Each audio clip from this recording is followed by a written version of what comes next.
예. 오늘 설교 제목이 지나고 보니 은혜입니다라고 했는데요.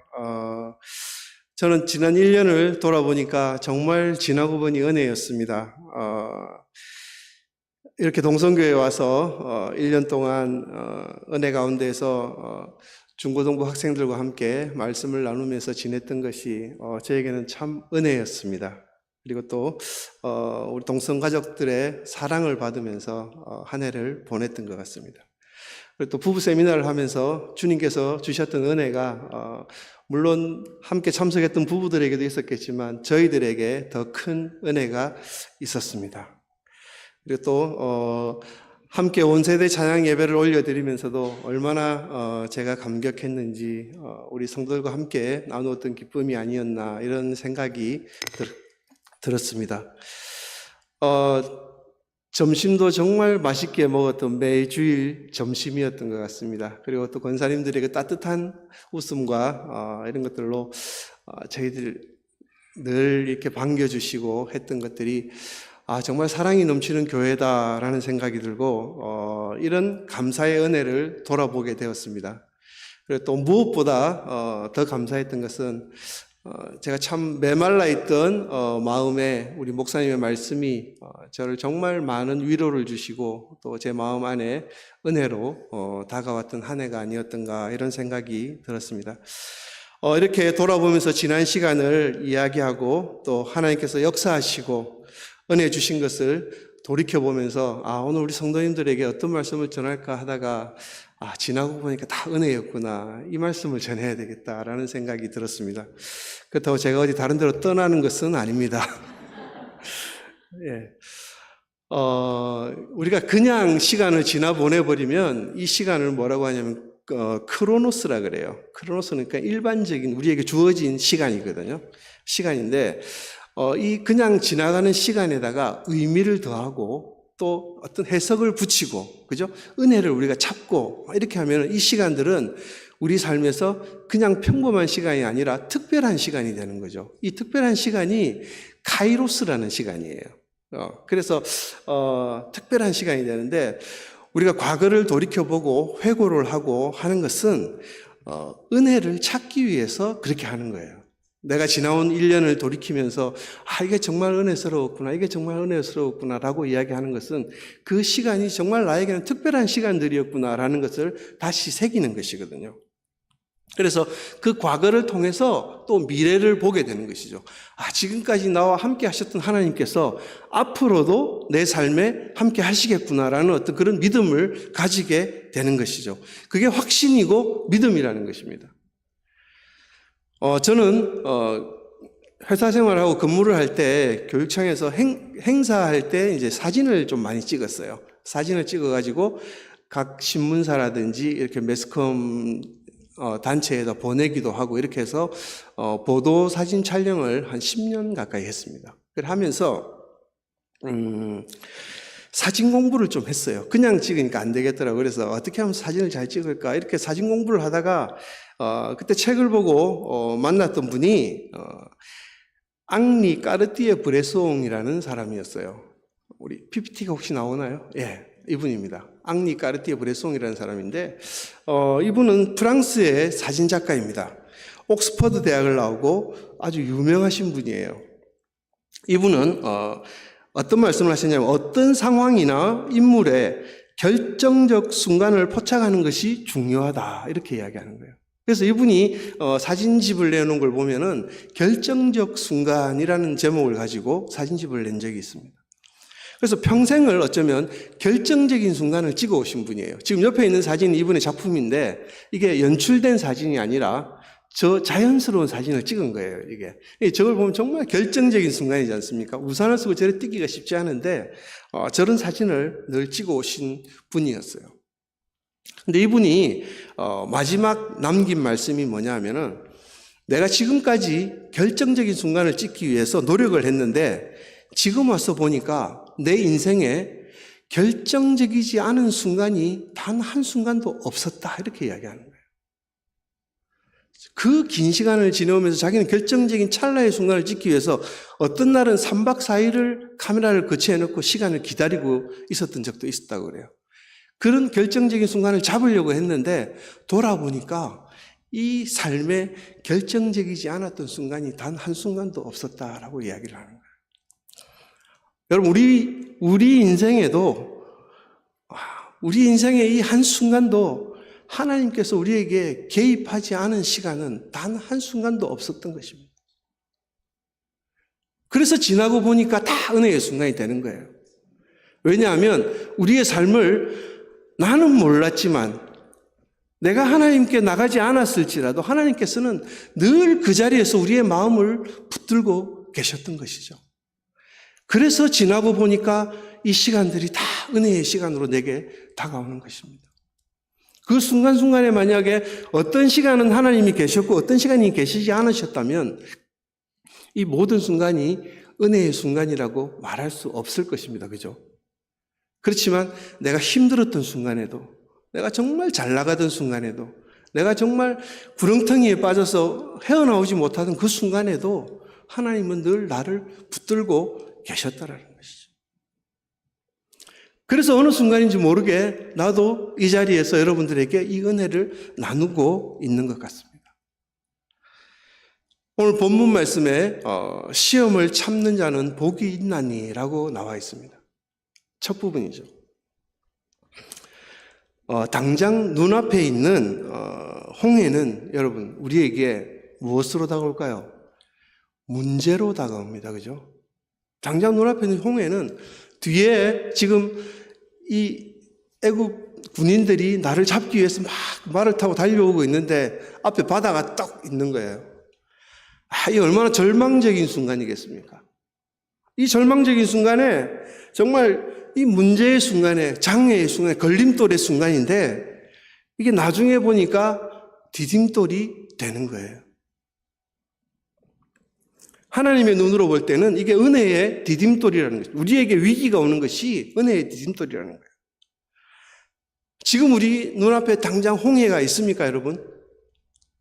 나의 문제와 나의 장애와 나의 고난이 지금 내 눈앞에 있으면 이것이 나에게 고난으로 그냥 끝나버릴 것인지 나에게 디딤돌이 될 것인지는 시간이 지나봐야 아는 거예요. 그때 우리는 어디로 나가야 되느냐 하면 하나님 앞으로 나가야 된다는 것입니다. 우리가 신앙생활을 하면서 이런 간증을 들었거나 또는 우리가 직접 경험한 적이 있는지 모르겠습니다. 정말 열심을 부리지 않고 냉랭하게 있는 그대로, 저는 모태신앙입니다, 참고로. 그래서 모태신앙들의 특징이 있지 않습니까? 뜨겁지도 않고 식지도 않고 냉랭한 그 상태. 그렇게 지내다가 어느 날 이제 내가 하나님 앞에 좀 더 열심히 섬기면서 나가야 되겠다라고 마음먹고 교회 봉사도 좀 하려고 하고 새벽 기도도 하려고 하는데 그때 일이 잘 되는 게 아니라 여태껏 멀쩡하던 일들이 막 꼬이기 시작하는 것입니다. 여기서 일이 터지고 저기서 일이 막 터지기 시작하는 그런 경우를 여러분 보지 않습니까? 내가 뭔가 하려고 마음먹었는데 하나님 꼭 그때 축복해 주시는 게 아니라 막 꼬이게 만들어요. 그것을 성경에 나오는 방식대로 이야기를 하자면 우리가 정말 주님 말씀대로 살기로 작정한 그날부터 하나님은 우리를 통해서 제자의 길을 걷게 하신다는 것입니다. 그래서 그 제자의 길을 하기 위해서 고난을 주기 시작한다는 거예요. 그래야 우리가 하나님의 은혜를 나누고 증거할 수 있고 하나님의 위로를 이야기할 수 있지 않겠습니까? 고난과 환난을 당하지 않고는 하나님의 은혜를 나눌 수 없고 어떤 것도 우리가 경험할 수 없기 때문이라는 것입니다. 그래서 하나님을 잘 믿는 사람에게 어쩌면 하나님이 더 고난을 주는지도 모르겠습니다. 그래서 그 고난의 순간에도 하나님이 함께 하시기 때문에 그 시간이 지나고 나면 은혜가 되는 것이죠.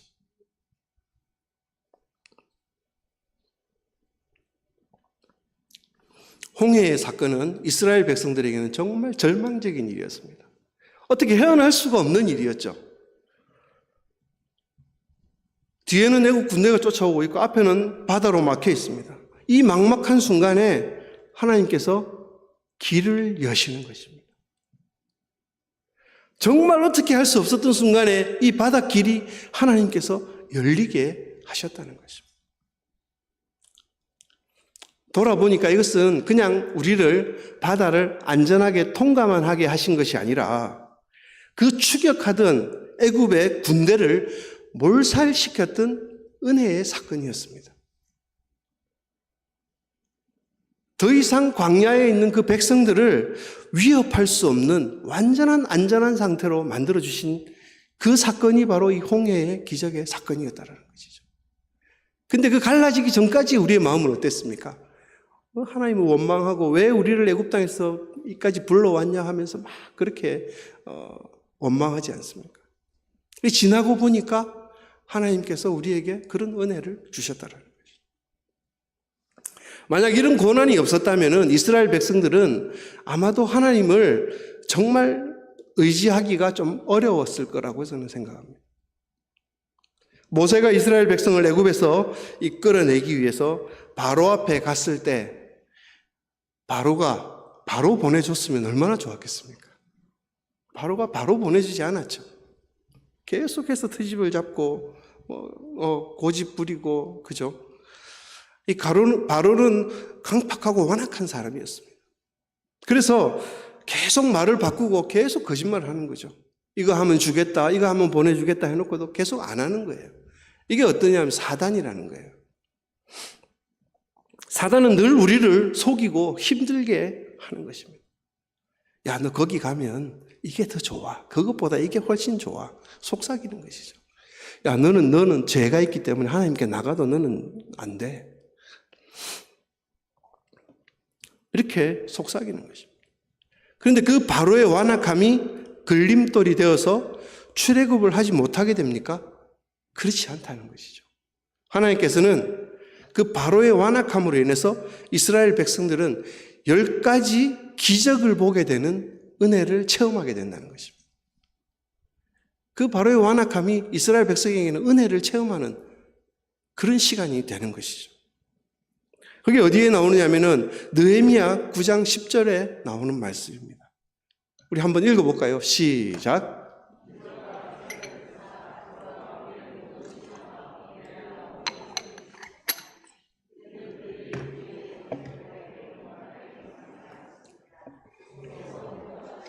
명예를 얻으셨나이다.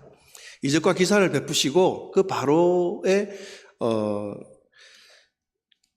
일들을 통해서 하나님과 백성들은 명예를 얻게 되는 것입니다. 여러분들 광야는 어떻습니까? 광야의 은혜가 있지 않습니까? 광야는 늘 문제와 공급이 동시에 이루어지는 곳입니다. 그래서 만나와 반석의 물이 터져 나오는 곳이 바로 광야죠. 그래서 그 광야는 어떤 곳이냐면 우리가 구태의연하게 살아오던 이 모태신앙의 삶을 벗어나라는 거예요. 그러니까 저는 정말 광야의 길을 걸었습니다. 광야의 길을 걸었는데 언제 걸었냐면 제가 집을 짓는데 3개월 만에 지어야 될 집을 한 11개월에 걸려서 지은 거예요. 이 3개월에 끝나야 될 집이 11개월 동안 가니까 이 사람이 이게 사는 게 아니더라고요. 하루하루가 너무 힘들었어요. 그때 제가 뭘 했냐면 예수전도단회를 가게 되었습니다. 그래서 그 힘들었던 11개월을 예수전도단 훈련을 받으면서 하나님 은혜 가운데서 살았던 것 같아요. 그때 제가 흰머리가 하나둘 나기 시작했던 때였습니다. 그래서 그 11개월을 왜 하나님께서 나에게 주셨을까라고 생각을 하니까 지금 와서 보면은 그때 제가 예수전도단에서 훈련을 받고 새로운 예수님을 만나게 되고 그때 제 인생이 완전히 바뀌었거든요. 그래서 그 힘들었던 어떤 일들이 저에게는 은혜로 다가왔다라는 것이죠. 구태연하게 살아왔던 삶이 벗어지는 곳이 광야라는 것입니다. 그 광야에서 신앙의 싱싱함을 다시 한번 깨닫게 되는 곳이라는 거죠. 여러분, 지금까지 여러 가지 일로 광야를 걷는 듯한 시험을 당하고 있다면 그것은 하나님께서 나에게 정말 구태의연함을 다시 벗어버리고 새로운 싱싱한 어떤 그런 믿음의 자리로 나아가라는 신호일 수 있다는 것입니다. 때때로 우리가 신앙이 흔들릴 때 하나님께서 우리를 광야로 내보내신다는 것이죠. 그래서 우리에게 시험을 당하게 하신다는 것입니다. 여러분, 그 순간에 하나님께서 우리와 함께 하시지 않으셨을까요? 그 순간에도 하나님은 늘 우리와 함께 하시는 것입니다. 유럽 북해에서는 청어가 많이 잡힌다고 그래요. 청어가 많이 잡히는데 생선은 소금을 쳐버리면 값어치가 떨어져 버려요. 그죠? 근데 싱싱하게 살아있는 대로 가야 값어치가 올라가는 거예요. 그래서 청어를 옮겨야 되는데 이 청어가 너무 신경질적이에요. 신경질적이기 때문에 잡혀서 수조 안에 있다 보면 화가 나서 죽어버리는 거예요, 거기서. 그래서 이 청어를 살리는 길이 뭘까 하다가 이제 방법을 생각해보니까 그 수조 안에 청어의 천적인 메기를 넣는 거예요.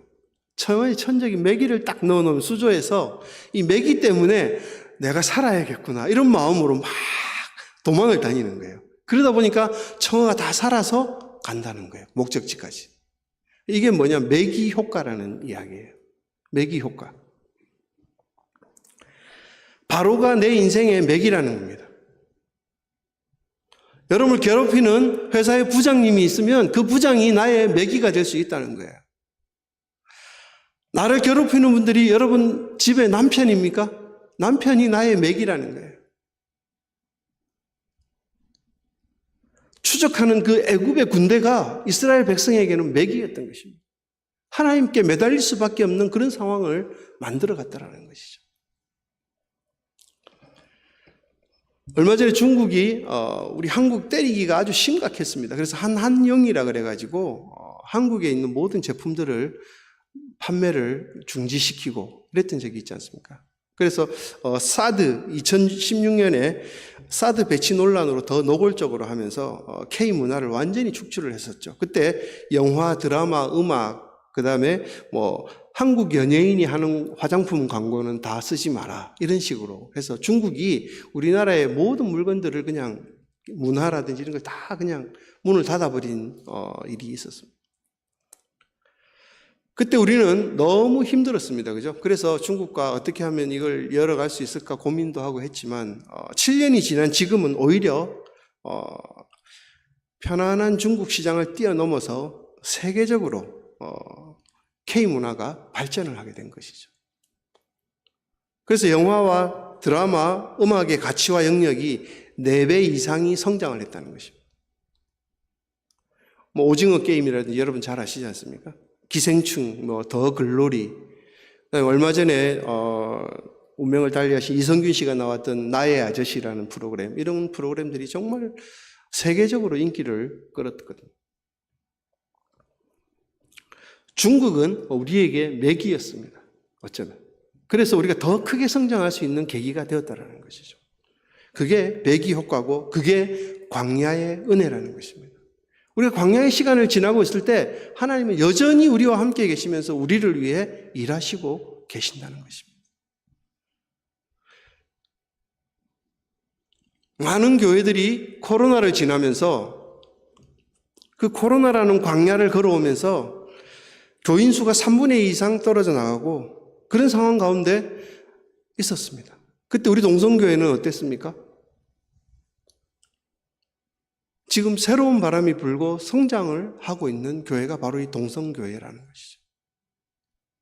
더 뜨겁게 기도하고 더 뜨겁게 전도하고 더 뜨겁게 모여서 예배했던 것이 지금의 결과를 가지고 오고 있다는 것이죠. 제가 듣기로는 목사님께서 그 코로나 시절에 다른 교회가 다 문을 닫고 모이지 않을 때에도 예배를 한 번도 빠뜨린 적이 없다고 저는 이야기를 들었습니다.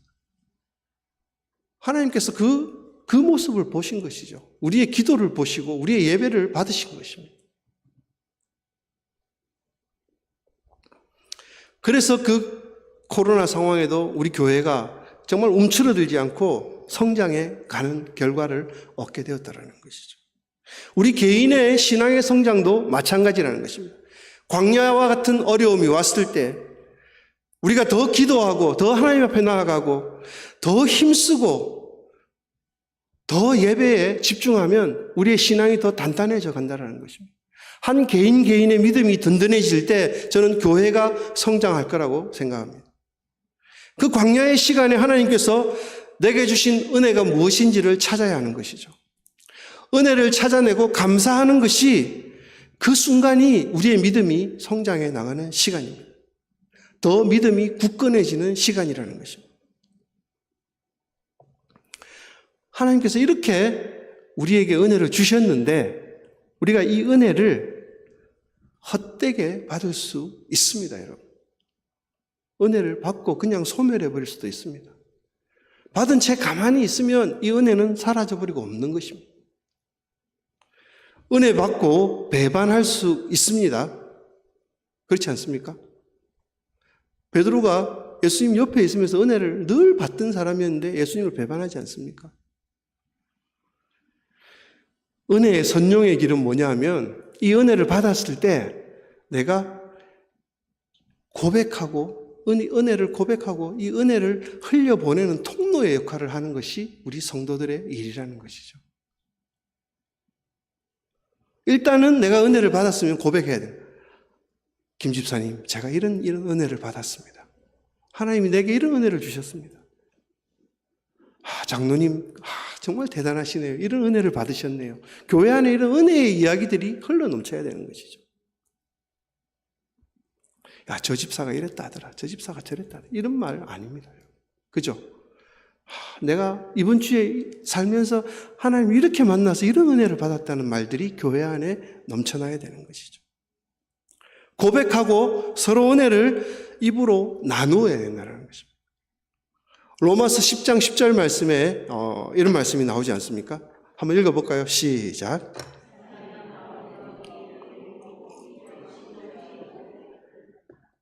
그렇죠.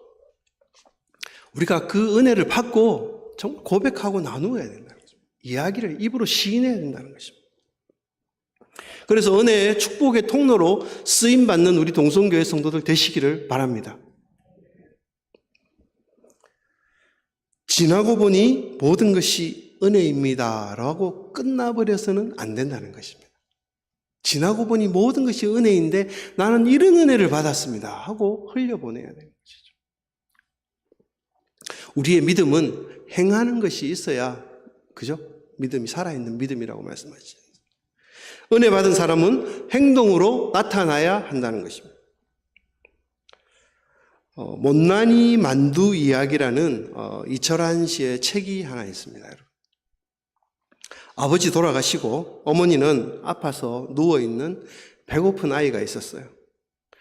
아저씨는 이 아이를 위해서 터진 만두를 만드는 거예요. 일부러 옆구리를 터지게 하는 거죠. 일부러 옆구리를 눌러서 만두를 아주 못나게 만드는 것입니다. 그리고 이거 팔 수 없으니까 너 가져가서 먹어라 이렇게 이야기를 하는 거예요. 그렇게 해서 아이의 마음이 상하지 않게 만두를 전해주는 것입니다. 이 글을 하나 읽고 저는 설교를 마치려고 합니다. 못난이 만두 이야기입니다. 저녁 무렵 만두집 유리문이 따르르 열렸습니다. 꾀죄죄한 차림의 아이가 만두집 안으로 들어왔습니다. 오늘은 좀 늦었구나. 아저씨의 말에 아이는 웃기만 했습니다. 만두가게 주인 아저씨는 따뜻한 눈길로 아이를 쓰다듬어 주었습니다. 잠깐만 기다려라. 아저씨가 얼른 따뜻하게 데워줄게. 만두는 따끈해야 맛있거든. 아이는 가지색 피멍이 든 얼굴을 숙이고 한쪽 의자에 다소곳이 앉아 있었습니다. 만두집 진열대 위에서 입을 꼭 다물고 있던 얼굴 뽀얀 만두들이 아이를 바라보며 환하게 웃고 있었습니다. 그나저나 엄마가 빨리 일어나셔야 할 텐데 걱정이구나. 반년이 넘도록 꼼짝을 못하시니 말이야. 아저씨는 혀를 끌끌 차며 김이 모락모락 피어오르는 만두를 봉지에 담았습니다. 오늘 밤에 눈이 많이 올 것 같구나. 하루 종일 햇물이 한 점 없이 하늘이 온통 잿빛이었거든. 만두집 아저씨는 환하게 웃으며 말머리를 얼른 돌렸습니다. 오늘은 못난이 만두가 10개밖에 안 나왔다. 운이 아주 좋은 날이지. 아무리 조심해도 옆구리 터지는 놈들은 나오기 마련이거든.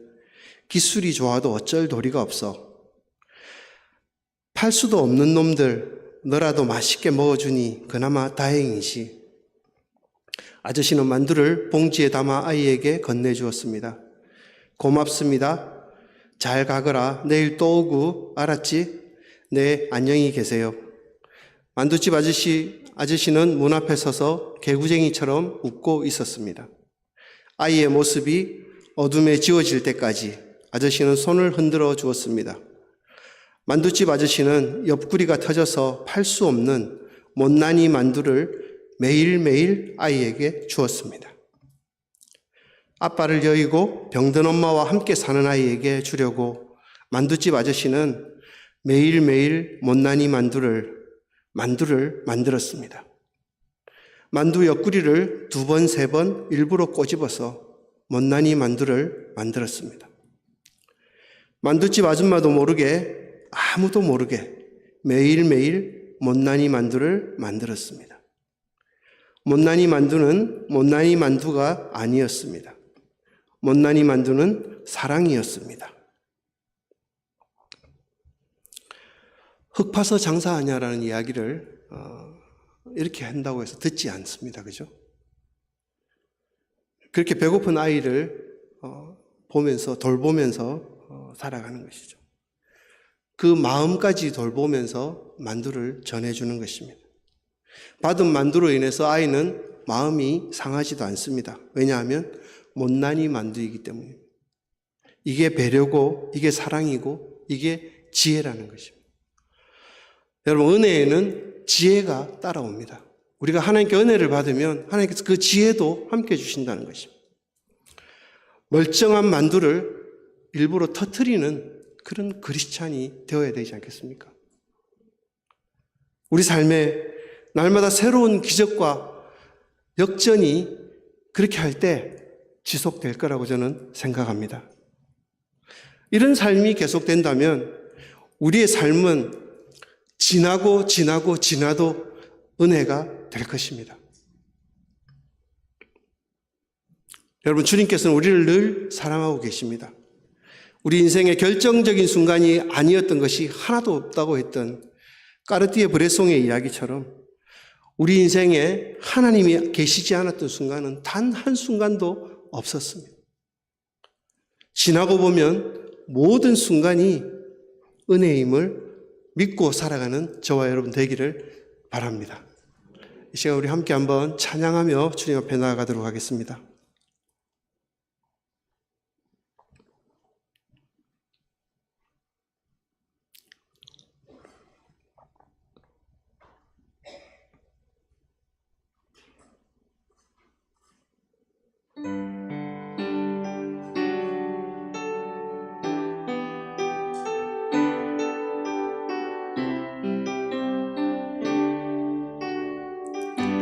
주 나의 모습 보내 주 나의 모습 보내 상한 나의 맘 보시네 주 나의 눈물 안에 홀로 울던 맘 아시네 주 사랑 내게 있네 주 사랑 내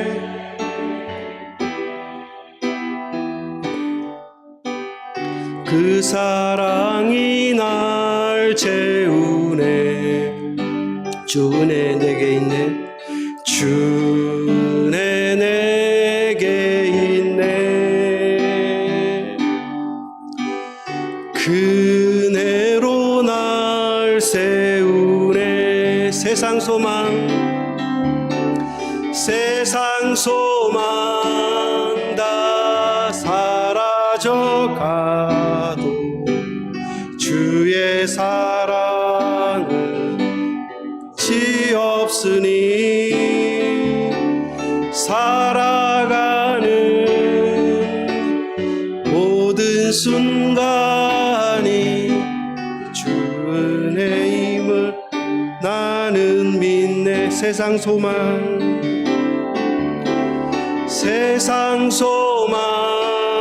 다 사라져가도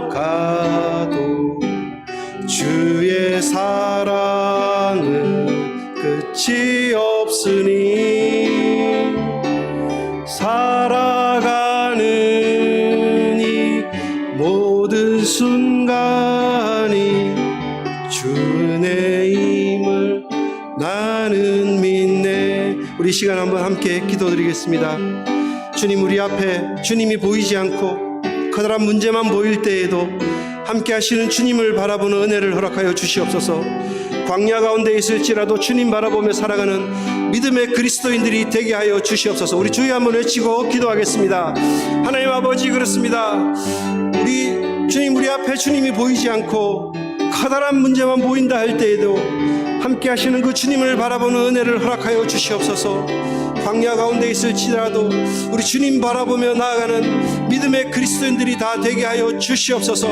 주님, 성령께서 함께 하셔서 우리에게 그 홍해와 같은 하나님 아버지 무서운 파도가 우리에게 다가온다 할지라도 하나님, 우리가 날마다 주님을 바라보면서 하나님 지나가는 모든 순간순간들이 하나님의 은혜의 힘을 우리가 다시 한번 깨닫고 나아갈 수 있도록 아버지 역사하시고 인도하여 주시기를 간절히 바라고 원하옵나이다. 하나님, 이 시간에 우리가 예수 그리스도의 사랑을, 주님이 주시는 그 사랑을 하나님 아버지 다시 한번 깨닫기를 원합니다. 우리 삶 가운데 지치고 어렵고 힘든 일들이 내게 다가올 때에 하나님께서 그 순간에도 나와 함께 하시는 것을 날마다 기억하게 하여 주시옵시고 하나님 아버지, 그 사랑으로 인하여서 우리가 세상 가운데 그 주님의 사랑을 흘려보내는 주님의 놀라운 사랑을 전하는 자들이 될 수 있도록 하나님, 그런 크리스찬들이 될 수 있도록 아버지의 우리 삶을 주장하시고 인도하여 주시옵소서. 하나님, 함께하여 주시옵소서. 날마다 함께 하실 주님을 찬양합니다. 하나님 아버지, 우리가 날마다 살아가면서 은혜를 경험하면서도 그 사랑을 나에게서 그쳐버리고 나에게서 끝내버리지는 않습니까? 하나님 아버지, 그 사랑이 믿지 않는 자들에게도 흘러갈 수 있도록 우리가 삶 가운데 그 주님의 은혜를 드러내는 귀한 성도들의 삶이 될 수 있도록 아버지 인도하여 주시옵소서. 정말 고난의 순간에도, 힘든 순간에도, 어려웠던 그 순간에도 주님이 함께 하셨음을 내 삶 가운데서 고백하며 살아가는 저희 동성교회 교인들 다 되게 하여 주시옵소서. 그렇게 하실 주님을 찬양합니다. 예수님 이름으로 기도드립니다. 아멘.